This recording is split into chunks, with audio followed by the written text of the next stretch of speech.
कुछ एक झूठ हमारे दिमागों में बैठा दिए जाते हैं।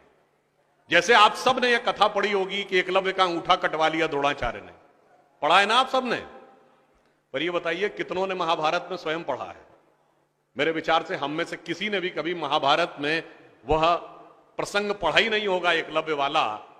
और अगर हम यह भी विनम्रता से पूछें कि महाभारत के कौन से चैप्टर में है, तो भी शायद हम में से किसी को ध्यान नहीं होगा कि महाभारत के वन पर्व में एकलव्य का उल्लेख है। मगर देखिए मार्क्स और मैकाले का प्रभाव कि हमारे दिमागों में ऐसा भरा हुआ है कि हम ग्लानि से आबद्ध हैं बगैर पढ़े हुए। अब मैं आपसे कहूंगा, जाइएगा, जाकर पढ़िएगा। अवेलेबल हो तो इंटरनेट पे जाके सर्च कर लीजिएगा, ना हो तो जो महाभारत सीरियल आया था उसका एपिसोड जाके यूट्यूब पे देख लीजिएगा। कि किस्सा यह था कि जब आपको, चाहे आपने कथा सुनी होगी कि कुत्ते का मुंह बाणों से भर गया था जो एकलव्य ने तीर चलाए थे, और जब वह तीर अर्जुन निकालते हैं तो उस कुत्ते के मुंह में एक खरोंच तक उस बाण से नहीं आई होती है, तो वो चौंक जाते हैं क्योंकि ये सामान्य तीर नहीं है। उन्होंने कहा तो दिव्य अस्त्र है कि मुंह में पूरा तीर से भर गया मुंह और इसके बाद भी एक खरोंच नहीं आई। आप कहेंगे दिव्यास्त्र का मतलब क्या? दिव्यास्त्र का मतलब यह है, जैसे रशिया यूक्रेन की लड़ाई चल रही है ना, इससे पहले मिडिल ईस्ट की लड़ाई देती थी, तो जो मिसाइल जाती है वो लेजर गाइडेड जाती है, जिस बिल्डिंग पे गिरना उसी बिल्डिंग पे गिरती है, अगल बगल पे नहीं गिरती, क्योंकि the direction is precise to the metres.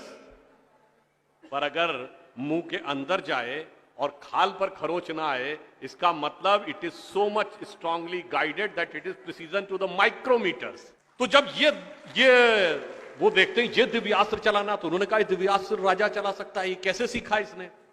तो जब द्रोणाचार्य उससे पूछते हैं कि तुमने ये किससे सीखा, तो कहता आपसे सीखा गुरुजी। कहते मैं तो तुम्हें जानता नहीं बालक, तुम अपना परिचय दो। अब यहीं पर बिंदु है। एकलव्य क्या कहता है? मैं मगध नरेश जरासंध के प्रधान सेनापति हिरण्यधनु का पुत्र एकलव्य। अरे वो मगध के chief of the arm forces का बेटा था। यदि आप ये कह रहे हैं कि वनवासी था, तो ये भी पूरा वाक्य तो पूरा करो कि वो सेना अध्यक्ष था। मगर देखिए कितनी चालाकी से छुपा लिया आधे तथ्य को, और उसके बाद हमारे दिमागों में भर दिया कि ये बहुत गलत किया गया। बताइए, हमारे हिंदू धर्म के दो महाकाव्य रामायण और महाभारत, दोनों का रचयिता कौन? रामायण का रचयिता महर्षि वाल्मीकि, जो संस्कृत के आदि कवि माने जाते हैं। आज जो वाल्मीकि समुदाय है वो किस में आता है? शेड्यूल कास्ट में। महाभारत के रचयिता और वेदांत और मीमांसा के रचयिता महर्षि वेदव्यास, जिनकी मां मछुआरिन थी, वह समुदाय किस में आता है? कुछ राज्यों में, दिल्ली में शेड्यूल कास्ट में, यूपी में अति पिछड़े में। तो मेरे भाई, संत रैदास, नामदेव, कबीर, दादू, ये सब पूज्य संत हुए, फिर भी हमारे दिमागों में ये भरा जाता है। और कौन भरता है? वो लोग भरते हैं जो अपने यहां समाज के गरीब वर्गों की खरीद फरोख्त करते थे। और आपको यह भी बात बता दूं, जब हम कभी अपने यहां कहते हैं फॉरेन ट्रेवलर्स ने दिखाओ क्या लिखा है, तो मैं यह बात आपसे कहता हूं, इसको भी जाके चेक कर लीजिएगा। किसी फॉरेन ट्रेवलर का सबसे ऑथेंटिक जो रेफरेंस माना जाता है, वो चंद्रगुप्त मौर्य के समय में मेगस्थनीज आया था ग्रीस से, जिसने अपनी किताब लिखी है इंडिका, आज से 2300 साल पहले।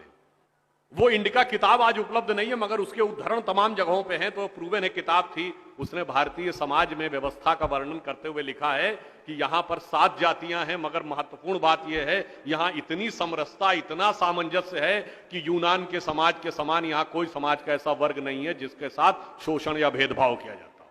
ये एक विदेशी लिख रहा है। और मैं एक और बात आपसे बताना चाहता हूं, बहुतों को नहीं पता होगा, गांव में पंचायत होती है ना, ये पंचायत में 5 की संख्या कहां से आती? ये 4 या 6 क्यों नहीं? 5 की संख्या जानते कहां से आती है? 4 वर्ण माने गए थे, तो किसी भी गांव में निर्णय लेना होगा तो चारों वर्णों का एक एक प्रतिनिधि होगा, और 5वां जानते कौन होगा? गांव के बाहरी क्षेत्रों में रहने वाले वो वनवासी जो प्रत्यक्ष रूप से गांव का हिस्सा नहीं है, पर हमारे निर्णय का प्रभाव उनके जीवन पर भी पड़ेगा, तो 5वां प्रतिनिधि उनका होगा। वहां से यह पंचायत का भाव आता है। और फिर मैं आपसे कहना चाहता हूं, हमारे दिमाग में एक और चीज भर दी गई कि जाति व्यवस्था हमने बनाई। आपको पता है कास्ट शब्द कहां से आया? ये कास्ट अंग्रेजी का शब्द नहीं है, ये पुर्तगीज भाषा का शब्द है। और 1931 में जो अंतिम जनगणना जाति के आधार पर उसमें 4114 जातियां हैं हिंदू समाज में, जिसमें अब 6000 बताई जाती हैं। मैं चैलेंज करके पूछता हूं, कोई दिखाओ तो किसी धर्म ग्रंथ में 6000 जातियां लिखी हो, और जहां लिखी उसमें इससे ऊंचे ये, इनके नीचे ये ऊंचा ये नीचा, कौन से धर्म ग्रंथ में लिखा है? ये माली ऊंचे की तेली ऊंचे, सुनार ऊंचे कि लोहार ऊंचे, कहां लिखा है? जानते हैं कहां लिखा है? एक British census commissioner Herbert Risley द्वारा किए गए सेंसस में हिंदू समाज को जातियों में विभाजित करके ऊपर से नीचे तक लिखा गया, और फिर वो हमारे ऊपर अध्यारोपित कर दिया गया है। हमारे दिमागों में कैसी कैसी बातें भरी जाती हैं। एक थोड़ा लिबर्टी लेते हुए यह भी कहना चाहूंगा, महिलाओं को पढ़ने का अधिकार नहीं दिया जाता था। अब ये बताइए, हमारे यहां दिल्ली में लोगों को ध्यान नहीं होता है, आप लोगों ने मैत्री कॉलेज और गार्गी कॉलेज है ना, ये मैत्री और गार्गी कौन थी? ये वैदिक काल की 20-22 विदुषी स्त्रियों में से एक हैं। गार्गी ने ऋषि याज्ञवल्क्य के साथ शास्त्रार्थ किया। फिर मैं चैलेंज करके कहता हूं, दुनिया में कोई दूसरा धर्म संस्कृति बताइए जहां धर्म पे टिप्पणी करने का अधिकार किसी महिला को हो और किसी धर्म के ज्ञाता के साथ शास्त्रार्थ करने का अधिकार। फिर हमको समझाया जाता है कि हमारे यहां बराबरी नहीं थी।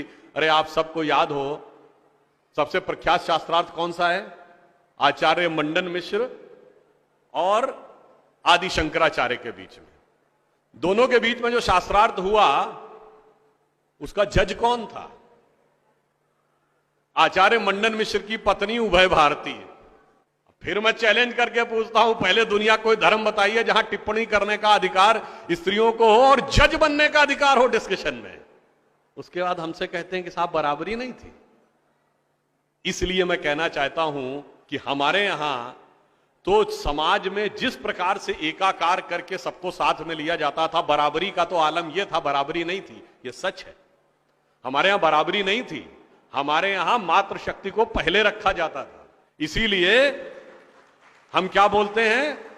सीताराम, सीता पहले राम बाद में। लक्ष्मी नारायण, लक्ष्मी पहले नारायण बाद में। गौरी शंकर, गौरी पहले शंकर बाद में। राधे कृष्ण, राधा पहले कृष्ण बाद में। माता पिता, माता पहले पिता बाद में। और इसीलिए हमारे जितने भी प्रतीक हैं, भारत भी माता है, धरती भी माता है, प्रकृति भी माता है, गीता भी माता है, गंगा भी माता है, गाय भी माता है, गायत्री भी माता है। और ये केवल कोई आध्यात्मिक धार्मिक बात नहीं है। वर्ल्ड की डॉक्यूमेंटेड हिस्ट्री में अगर पहली बार कोई वुमेन रूलर रही है तो गुप्त वंश के समय में 4वीं शताब्दी में प्रभावती गुप्त ने शासन किया है। उसके बाद अहिल्याबाई होलकर, रानी दुर्गावती, रानी झांसी, वो सब तो आपने बहुत सुना होगा। अब वो लोग आके हमको समझाते हैं कि बराबरी नहीं।